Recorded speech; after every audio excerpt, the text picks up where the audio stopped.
Manila. You say the name and 1,000 images flash. It's a city that breathes, a living thing with a pulse you can feel on the pavement. This isn't some polished, sterile theme park. It's real. It's a beautiful, chaotic, intoxicating mess of history, humanity, and hope, all crammed onto a strip of land by the sea. The air is thick with the smell of diesel, street food, and the coming rain. It's a place that gets under your skin, a city that doesn't just show you its landmarks, it shows you its soul. If you're looking for a sanitized experience, you've come to the wrong place. But if you want to feel something genuine, something raw and unforgettable, then welcome. The National Capital Region, or NCR, is more than just Manila. It's a sprawling collection of cities, each with its own rhythm, its own story. It's a place of stark contrasts. You see gleaming skyscrapers piercing the clouds, right next to humble neighborhoods where life spills out onto the streets. Kids play basketball in makeshift courts, grandmothers gossip on front steps, and the sound of karaoke echoes late into the night. This is where the rich and the poor, the old and the new, share the same space.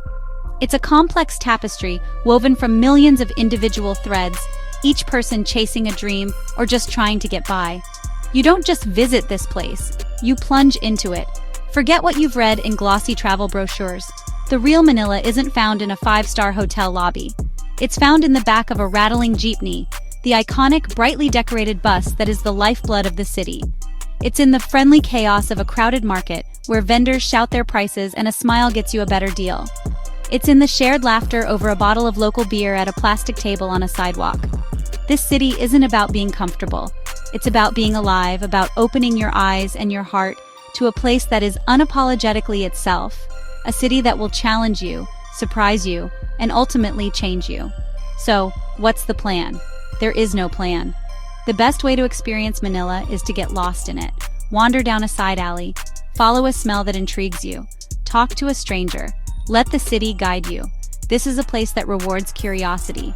It's a journey not just through streets and buildings, but through layers of culture and history. It's a place to eat, to see, to listen, and to learn. Pack light, bring an open mind, and be ready for anything. The real adventure starts the moment you step out the door and let the beautiful, bewildering energy of Manila take over.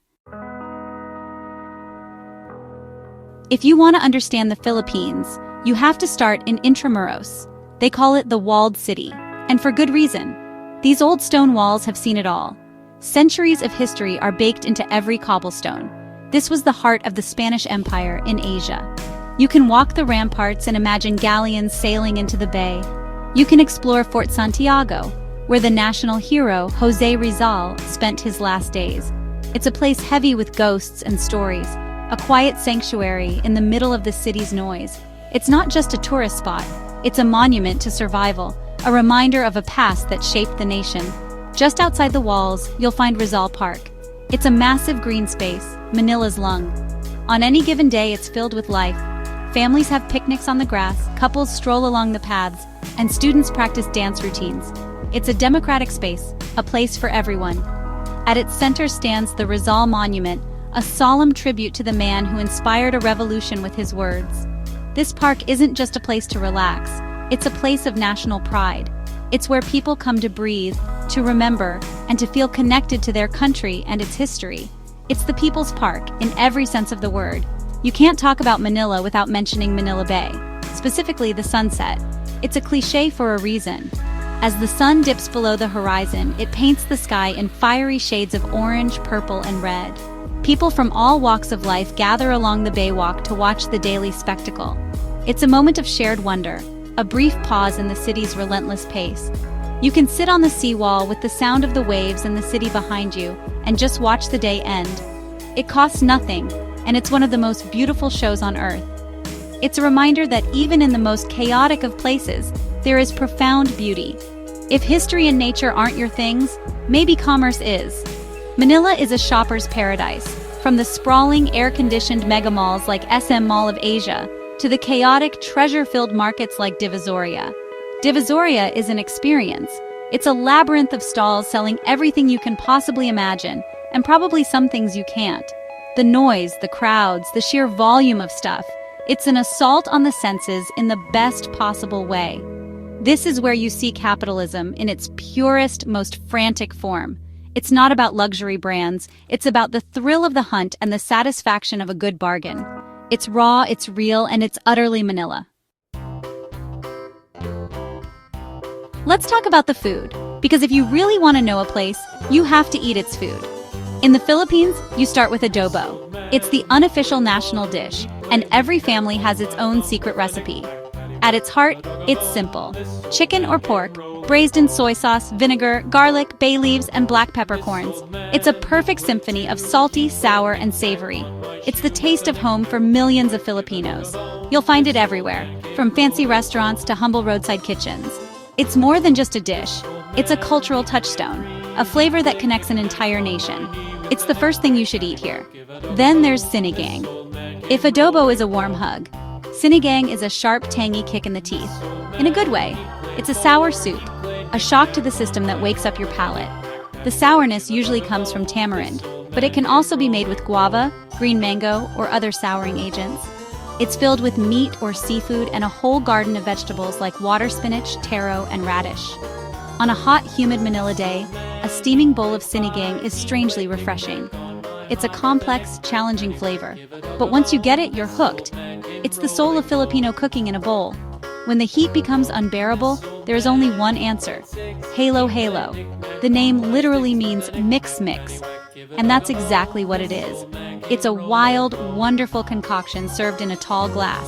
You start with a base of shaved ice and evaporated milk. Then you start piling things in. Sweet red beans, jellies, jackfruit, sweet potato, coconut strips, and a wobbly piece of leche flan, caramel custard, on top. The finishing touch is often a scoop of purple yam ice cream.